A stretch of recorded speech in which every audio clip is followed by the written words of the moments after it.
আসসালামু আলাইকুম। আজকে আমি আপনাদেরকে দেখাবো নোয়াতে হচ্ছে এই প্লেয়ারটার আমরা যেভাবে আনলক করে থাকি। এটা নোয়া গাড়িতে আসছে, নোয়া 2019 মডেল। তো এই প্লেয়ারটা আমি যেভাবে আনলক করব সেটাই আপনাদেরকে এখন দেখাবো। এটা হচ্ছে মডেল নাম্বারটা হচ্ছে এখানে দেওয়া আছে NSZT-W6080। এই প্লেয়ারগুলা হচ্ছে কম্পিউটার দিয়ে আনলক করতে হয়, মোবাইল দিয়ে হয় না আগের মডেলগুলোর মতো। তো এটা আমি যেভাবে আনলক করব সেই প্রসেসটাই দেখাবো। এটা হচ্ছে এখানে যে পাসওয়ার্ডটা দেওয়া আছে, এখানে দেখেন উপরের দিকে প্লেয়ারের উপরের দিকে একটা পাসওয়ার্ড দেওয়া আছে। এটা দিয়ে হচ্ছে কম্পিউটার থেকে পাসওয়ার্ড নিয়ে আসতে হয়। এটা দেওয়ার পরেই কম্পিউটার থেকে পাসওয়ার্ডটা আপনাকে দিবে। তো এখানে হচ্ছে আপনি সর্বপ্রথম যেটা করবেন, ভিতরে যদি কার্ড থাকে ওই কার্ডটাকে বের করতে হবে।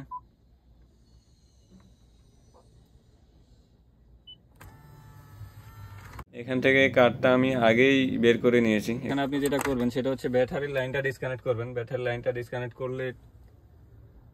লাইনটা ডিসকানেক্ট করার পরে এটা যে লোডটা আছে আগের কার্ডের, ওই লোডটা চলে যাবে। তারপর আমি হচ্ছে এই কার্ডটা নিয়ে আসছি পাসওয়ার্ডের জন্য। এই কার্ডটা ইনস্টল করতে হবে। তা আগে আমি ব্যাটারি ডিসকানেক্ট করব। ব্যাটারি লাইনটা ডিসকানেক্ট করার পরে দেখেন এখানে এসডি কার্ড লোড দেখাচ্ছে, নতুন করে এসডি কার্ড দিতে হবে। তো এটারে সর্বপ্রথম ফোল্ডিং করতে হবে। অডিওতে ক্লিক করে ধরে রাখার পরে ফোল্ডিং হয়ে যাবে এটা। তো আমি পাসওয়ার্ডের জন্য যে কার্ডটা নিয়ে আসছি ওইটা এখন আমি ভিতরে দিব। আর এটার অরিজিনাল কার্ডটা হচ্ছে এখানে দেওয়া আছে।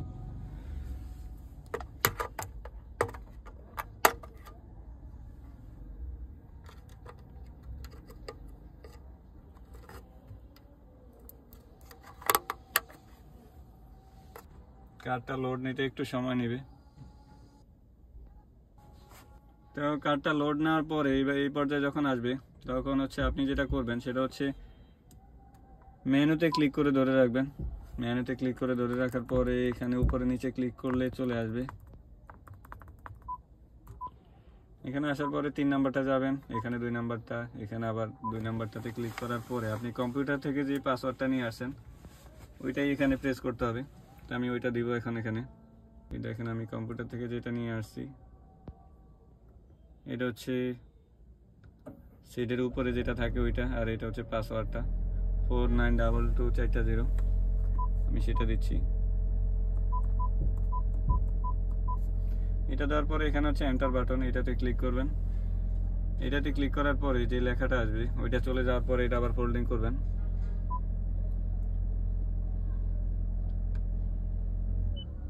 ফোল্ডিং করার পরে এই কার্ডটা বের করে নেবেন। এই কার্ডটা বের করার পরে আপনি অরিজিনাল যে কার্ডটা আছে ওইটা ভিতরে দিব।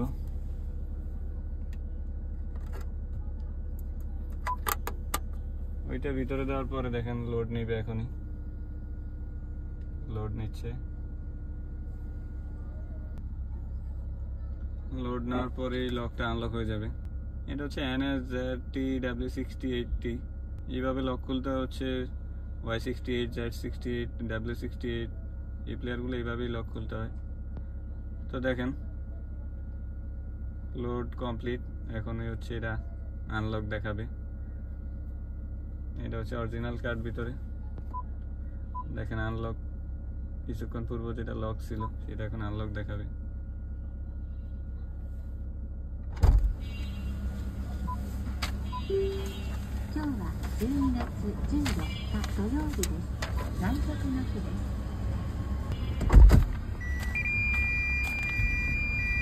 তো ভিউয়ার্স, আজ এই পর্যন্তই। পরবর্তীতে অন্য কোনো ভিডিওতে দেখা হবে। সে পর্যন্ত সবাই ভালো থাকবেন। আসসালামু আলাইকুম।